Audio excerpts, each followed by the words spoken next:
વિદ્યાર્થી મિત્રો, આજની મેન્સની સિરીઝમાં એક નવા સવાલ સાથે ઉપસ્થિત થયો છું.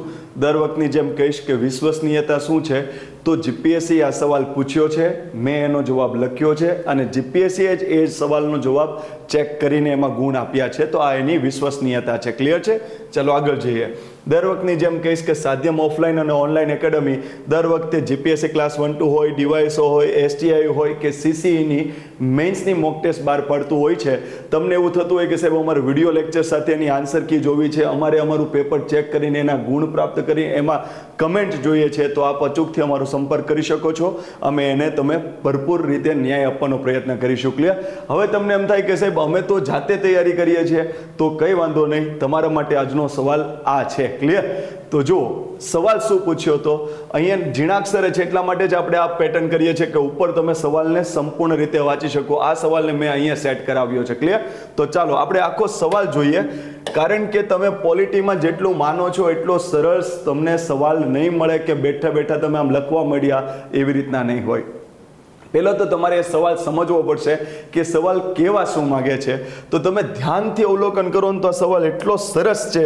મને આખા પેપરમાં આ સવાલ સૌથી બેસ્ટ લાગ્યો કે આ સવાલથી આપણે જજ કરી શકીએ કે સરસ કન્ટેન્ટ છે કે નહીં. ક્લિયર? એવો સરસ સવાલ છે. જો આદર્શ આચાર સંહિતા ને વૈધાનિક સમર્થન ન હોવાના કારણે, એટલે કે તમને એવું નથી પૂછ્યું કે એને વૈધાનિક સમર્થન છે કે નથી, એને કહી જ દીધું છે કે ભાઈ જે ચૂંટણી સમયે આદર્શ આચાર સંહિતા જે બહાર પડે છે એને વૈધાનિક સમર્થન નથી, એટલે કે ન હોવાના કારણે શું ચૂંટણી પંચને તેની ભૂમિકા ભજવવામાં અવરોધ ઊભો થાય છે? મૂલ્યાંકન કરો. મેં તમને 1000 વખત કીધું છે કે મૂલ્યાંકન એવી બાબતનું થાય કે જે પ્રેઝન્ટ હોવું જોઈએ. ભવિષ્ય માટે મૂલ્યાંકન એવી રીતના ન પૂછે ભવિષ્યમાં શું થાય એનું મૂલ્યાંકન કરો, તો તમને એમ થાય કે ભવિષ્યમાં શું થશે એનું અનુમાન કરો, એની સંભાવના શું છે. મૂલ્યાંકન એટલે કે ભાઈ એ છે એનું આંકલન તો કરો કે એની પોઝિટિવ ઇમ્પેક્ટ છે કે નેગેટિવ ઇમ્પેક્ટ છે. ક્લિયર? તો અત્યારમાં તમને એક શબ્દ કીધો છે આદર્શ આચાર સંહિતા. ઘરે બેઠેલા જીપીએસસી ન કરનાર દાદા દાદીને પણ ખબર હોય કે ભાઈ ચૂંટણી સમયે આચાર સંહિતા લાગે, તો એ તો બહુ સિમ્પલ બાબત છે. પછી શું છે કે વૈધાનિક સમર્થન ન હોવાના કારણે, તો એ પણ આપણે થોડું ઘણું જીપીએસસીની તૈયારી કરતા હોય તો આપણે ખબર પડે કે ભાઈ કાયદા દ્વારા કોઈ જોગવાઈ હોય તો એને એમ કહેવાય કે આને વૈધાનિક સમર્થન છે. કારણ કે એમાં એમ છે કે એક્ટ જે બનાવ્યો કાયદો એમાં ઉલ્લેખિત છે કે આમ કરશો તો તમારો દંડ લાગુ પડશે અથવા તો તમને અમે દંડીશું. તો એને કહેવાય એક્ટમાં ઉલ્લેખિત બાબત એટલે કે વૈધાનિક સમર્થન. તો આદર્શ આચાર સંહિતા સંબંધિત વૈધાનિક સમર્થન નથી. બરાબર છે? હવે આદર્શ આચાર સંહિતા કોણ બહાર પાડે? તો ચૂંટણી પંચ. તો તેની ભૂમિકા ભજવવામાં અવરોધ ઊભો થાય છે ચૂંટણી પંચને. આવું છે કે નથી એનું તમને મૂલ્યાંકન કરવાનું કીધું છે. તો આપણો આ સવાલ કેવી રીતના આપણે એને હિટ કરી શકીએ? તો આપણે પહેલાં એમ જોવું પડે કે ભાઈ આદર્શ આચાર સંહિતા શું છે. બરાબર છે? પછી આદર્શ આચાર સંહિતા ક્યારથી લાગુ પડે છે. પછી ચૂંટણી પંચને આચાર સંહિતાના અમલીકરણ માટે જે આ પોર્શન છે એનો જવાબ અહીંયા મૂકી દેવામાં આવ્યો છે. તો પર્ટિક્યુલરી આપણે હવે એના એક સેક્શન ઉપર જઈએ. ક્લિયર? ચલો આદર્શ આચાર સંહિતાનું મેં કેવી રીતના વાક્ય સેટ કરી છે, કારણ કે એની કોઈ પ્રોપર બુકમાં તમને નહીં આવે કે આદર્શ આચાર સંહિતા એટલે આને કહેવાય. તો તમારે તમારા નોલેજના ઉપયોગ કરીને તમારે આ વ્યાખ્યા બનાવવી પડશે. મને આ સવાલમાં 10 માંથી 7.5 માર્ક આપ્યા છે, એટલે એ one of the best mark આપણે ગણી શકીએ. ઘણા વિદ્યાર્થીને આના કરતાં બેસ્ટ પણ આવ્યા હોય, આના કરતાં ઓછા, પણ આને one of the best mark કહેવાય. 10 માંથી 7.5 એટલે સારામાં સારા માર્ક કહેવાય. ક્લિયર છે? તો એનો મતલબ એમ કે આ એક્ઝામિનરને મારો જવાબ ગમ્યો છે, તો આને તમે થોડું ઓથેન્ટિક ગણી શકો. એ પછી થોડું વધુ એ તમારા ઉપર છે, પણ પોલિટી આવી રીતના લખાય. આટલું ક્લિયર? ચાલો આદર્શ આચાર સંહિતા શું છે? તો ચૂંટણી પંચનું મુખ્ય કાર્ય છે ફ્રી એન્ડ ફેર ઇલેક્શન કરાવીને લોકશાહીને બહાલ કરવી. તો લોકશાહી એટલે શું કે જેમાં લોકો પોતાના પ્રતિનિધિને ચૂંટીને મોકલતો હોય. કોઈ સરમુખત્યારશાહી નહીં કે પોતાની રીતના બની જાય કે હું કહું એટલે તમારે માનવાનું, તમે મારી સામે આવશો તો કતલેઆમ કરી નાખીશ, એમ નહીં. લોકશાહીમાં ચૂંટણી હોય અને ચૂંટણીને બહાલ કરવી હોય તો તમારે ઇલેક્શન કેવું કરવું પડે? ફ્રી એન્ડ ફેર, એટલે કે એકદમ નિષ્પક્ષ અને કોઈ પણ જાતના દબાણ વગર, એટલે કે દબાણ ફ્રી. તો આપણે પહેલું સ્ટેટમેન્ટ શું આપ્યું કે ભાઈ ચૂંટણી પંચનું મુખ્ય કાર્ય છે ફ્રી એન્ડ ફેર ઇલેક્શન કરાવીને લોકશાહીને બહાલ કરવી. તો એના માટે શું કરશે? તેથી મની પાવર અને મસલ્સ પાવરથી ચૂંટણીને દૂષિત ન થાય તે માટે આચરણ સંબંધિત નિયમો બહાર પાડવામાં આવે છે, જેને આચાર સંહિતા કહેવાય છે. એટલે આમાં ચૂંટણી સંબંધિત સૌથી બેસ્ટ જો કોઈ ટર્મિનોલોજી હોય તો મારી દ્રષ્ટિએ એ ટર્મિનોલોજી આ થશે કે free and fair election, money power અને મસલ પાવર નો ઉપયોગ ન થાય એવું આચરણ કરાવવાના નિયમો જે ડિક્લેર કરવામાં આવે એને કહેવાય આચાર સંહિતા. એટલે એટલા એવા વાક્યમાં આપણે ભરપૂર નિચોડ આપી દીધો છે કે ભાઈ ચૂંટણી પંચનું કાર્ય શું છે? તો લોકશાહી માટે ચૂંટણી ફ્રી એન્ડ ફેર કરાવી. તો આ ફ્રી એન્ડ ફેરને કોણ નુકસાન કરે? તો મની પાવર અને મસલ પાવર. મની પાવર એટલે શું? પૈસો ફેંકીને, દારૂ પીવડાવીને, પછી શું કહેવાય, ફ્રીમાં જમાડીને, બધાને ઝાકમઝાળ કરીને કોઈ ચૂંટણી જીતવાનો પ્રયત્ન કરે તેને કહેવાય મની પાવર. મસલ પાવર એટલે શું? એક ડોન ઊભો રહી જાય કે બાપુ આને જ મત દેવાનો છે, નો દીધો એટલે તમને ભાંગી કાઢું, તો એ થાય મસલ પાવર. તો આપણે વાત શું કરી કે આ ફ્રી એન્ડ ફેર ઇલેક્શન કરાવવું હોય ને તો મની પાવર ને મસલ પાવરથી ચૂંટણીને દૂષિત ન થાય એટલા માટે કેવું આચરણ કરવું એ સંબંધિત નિયમો બહાર પાડવામાં આવે એને આપણે આચાર સંહિતા કહીએ છીએ કે આ કરવું ને આ ન કરવું, આને આ સારું આચરણ કહેવાય ને આને ખરાબ આચરણ કહેવાય. આટલું ક્લિયર? એટલે આપણે આદર્શ આચાર સંહિતા વિશેનો ખ્યાલ આપી દીધો. ડન. હવે આદર્શ આચાર સંહિતા ક્યારથી લાગે? તો ચૂંટણીને જાહેર થતાં જ આચાર સંહિતા લાગુ પડે છે, જેનું પાલન ચૂંટણીના ઉમેદવારને કરવું પડે અને તમામ રાજકીય પાર્ટીને પણ કરવું પડે. એટલે માત્ર ઉમેદવાર નહીં, ધારો કે કોઈ પણ પક્ષનો ઉમેદવાર કોઈ પણ વસ્તુ કરતો હોય તો એના પક્ષને આપણે કહી શકીએ કે ભાઈ આના પર લીગલ એક્શન લો, નહીં તો તમારા પક્ષનું ખરાબ શું કહેવાય દ્રષ્ટિકોણ સામે આવશે. તો એનું પાલન રાજકીય પાર્ટીએ પણ કરવાનું છે ને ઉમેદવારે પણ કરવાનું છે. ક્લિયર છે? તે વૈધાનિક ફોર્સ ધરાવતી નથી, એટલે કે એને કાયદા દ્વારા સમર્થન ડાયરેક્ટ નથી મળેલું. સ્ટેચ્યુટરી એટલે કે કાયદો અથવા તો વૈધાનિક સમર્થન ડાયરેક્ટ નથી મળેલું, જેમ અહીંયા લખ્યું છે એમ.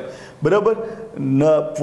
શું કહેવાય? વૈધાનિક ફોર્સ ધરાવતી નથી, તેથી તે જસ્ટિસિએબલ નથી, માત્ર અંકુશાત્મક લાક્ષણિકતા ધરાવે છે. એટલે કે તમે આમ ડાયરેક્ટ એમ ન કહી શકો કે ના ના આમ કરી નાખો તેમ કરી નાખો, કારણ કે એને ડાયરેક્ટ સ્ટેચ્યુટરી બેકઅપ નથી મળેલું, એટલે જસ્ટિસિએબલ ડાયરેક્ટ ન કહી શકાય, પણ તમે અંકુશાત્મક કાર્યવાહી કરી શકો. હવે આપણે આટલો ખ્યાલ આપી દીધો. હવે આપણે મુખ્ય મુદ્દા પર પર્ટિક્યુલર આટલા એંગલથી આપણે સમજાવીએ કે શું એને કોઈ વૈધાનિક સત્તા નથી, એટલે એને કે કોઈ કાયદાકીય દ્વારા સમર્થન નથી, તો શું ચૂંટણી પંચને તેની ભૂમિકા ભજવવામાં અવરોધ ઊભો થાય? એટલે તમારે હા કે ના પાડતા પહેલાં તમારે એક્સપ્લેનેશન આપવું પડશે.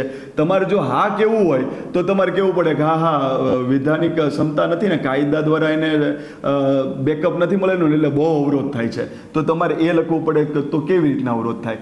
તમે એમ કહો કે ના ના એ કોઈ એને શું કહેવાય કાયદાકીય સમર્થન નથી મળતું ને તોય ચૂંટણી પંચ તો જબરદસ્ત એનું કામ કરે છે, કોઈ અવરોધ પેદા નથી થતું, તો એના સમર્થનમાં તમારે લખવું પડે. તો આપણે કયો એંગલ સેટ કર્યો? આપણે પોઝિટિવ એંગલ સેટ કર્યો છે. જો કેવી રીતના ચૂંટણી પંચ અને આચાર સંહિતાનું અમલીકરણ.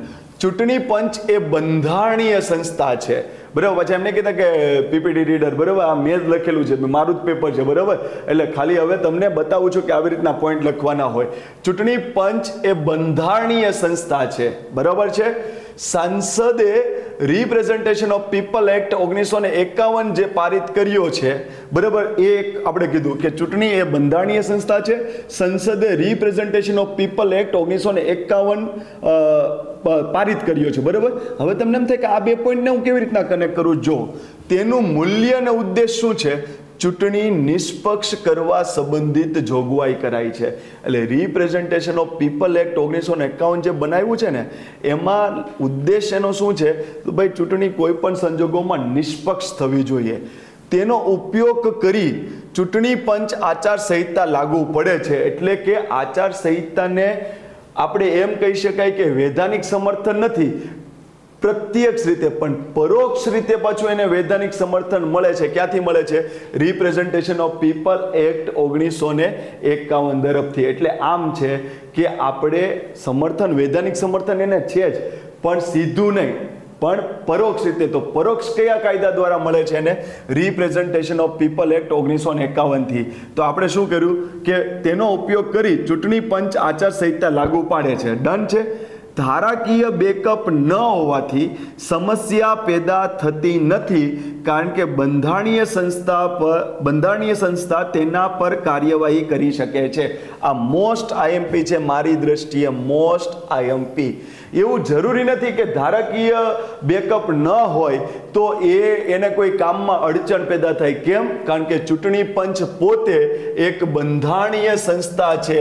એટલે ડાયરેક્ટ ધારો કે આવો એક્ટ બનાવીને સમર્થન ન આપતા હોય તોય આ બંધારણીય સંસ્થા પોતાના બંધારણીય મૂલ્યો જે છે એનું પાલન કરવા માટે કાર્યવાહી કરી શકે.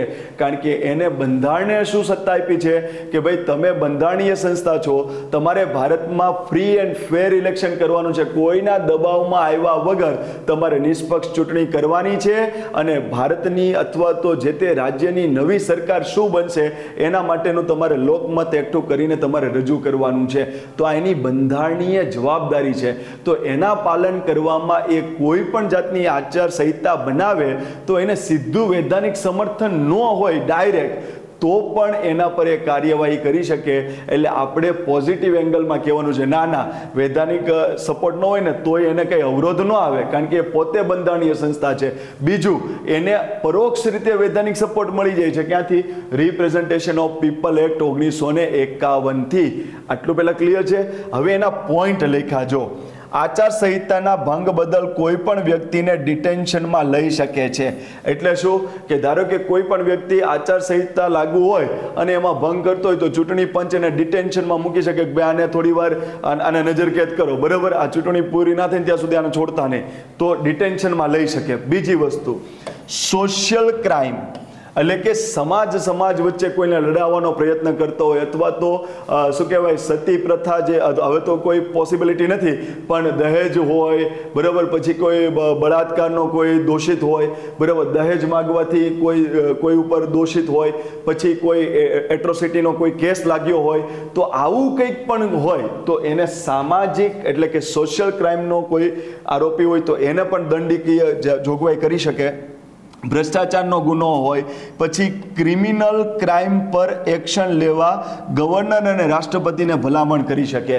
એટલે કોઈ એવી એક્શન્સ કરતું હોય તો ચૂંટણી પંચ ગવર્નર અથવા તો રાષ્ટ્રપતિને ભલામણ કરશે કે ભાઈ આના પર તમે થોડું ધ્યાન રાખો, કારણ કે આપણે ચૂંટણીની કેવી કરવાની છે? નિષ્પક્ષ અને ફ્રી એન્ડ ફેર, કોઈ પણ દબાણ વગર. સ્ટેટ એક્ઝિક્યુટિવ મશીનરી એટલે કે રાજ્યનું કારોબારી તંત્ર, બરાબર, સખત મોનિટરિંગ કરીને આચારસંહિતા પાલન કરે છે. એટલે કે જે પણ ચૂંટણી પંચની હેઠળ જે સ્ટેટ એક્ઝિક્યુટિવ બોડી એની હેઠળ આવી જશે જ્યારે ચૂંટણી લાગુ હશે ત્યારે, તો એ સખત મોનિટરિંગ કરશે કે આચારસંહિતામાં કોઈ આમ તેમ ભંગ થાય છે કે નથી થતો. આટલું ક્લિયર? પછી આ એક જ્યારે મેન્સ લખી હતી ત્યારે એક કરંટ અફેર્સમાં હતું કે સી વિજિલ એપ ચૂંટણી પંચે ડિક્લેર કરી હતી કે જેમાં કોઈ આચારસંહિતાનો ભંગ થતો હોય તો કોઈ પણ વ્યક્તિ એમાં ફરિયાદ કરી શકે અને વિધિન મિનિટોમાં એનું નિરાકરણ ચૂંટણી પંચ ડાયરેક્ટ લાવવાનો પ્રયત્ન કરશે. તો આ પણ એક સારું સરાહનીય પદ કહેવાય કે ભલે ને ડાયરેક્ટ વૈધાનિક સપોર્ટ નથી છતાં પણ ચૂંટણી પંચ કોઈ પણ વ્યક્તિને કંટ્રોલ કરી શકશે આચારસંહિતા લઈને. તો આઈસીટી એટલે કે ઇન્ફોર્મેશન કમ્યુનિકેશન ટેકનોલોજીનો ઉપયોગ કરીને સી વિજિલ એપ બનાવી છે જે આચારસંહિતાના ભંગ બદલ કાર્યવાહી કરશે. આટલું ક્લિયર? હવે જે નીચે પોઈન્ટ લખ્યો છે ને એ મારી દ્રષ્ટિએ મોસ્ટ આઈએમપી પોઈન્ટ કહેવાશે કે મેં એન્ડિંગ કેવી રીતના કર્યું છે કે આદર્શ આચારસંહિતાને વૈધાનિક સમર્થન નથી, એટલે કે કોઈ કાયદાકીય સમર્થન નથી, તો શું ચૂંટણી પંચને તેની ભૂમિકા ભજવવામાં અવરોધ ઊભો થાય? તો આપણે એને નકારી કાઢ્યું. કેમ? કારણ કે પોતે બંધારણીય સંસ્થા છે, ભલન કાયદાનું સમર્થન ન મળે, પોતે પોતાના બંધારણીય કાર્યોની પૂર્તિ માટે ગમે તેવી રીતના કડક કાર્યવાહી કરી શકશે. બીજું પરોક્ષ રીતે એને સમર્થન મળી જાય છે રિપ્રેઝન્ટેશન ઓફ પીપલ એક્ટ 1951 અંતર્ગત. પછી શું?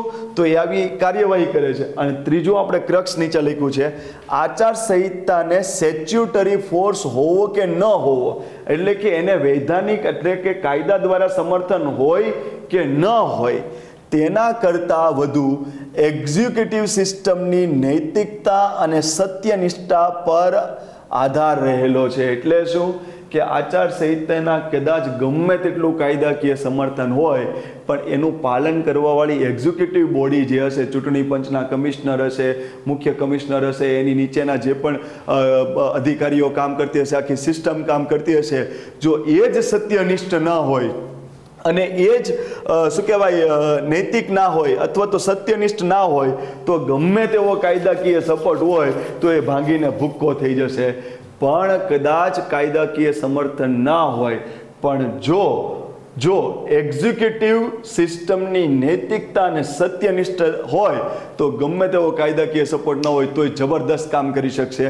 અને ઉદાહરણ લખી નાખ્યું, ટીએન શેષાન આજે પણ આચારસંહિતાના અમલ માટે જાણીતા છે. કેમ?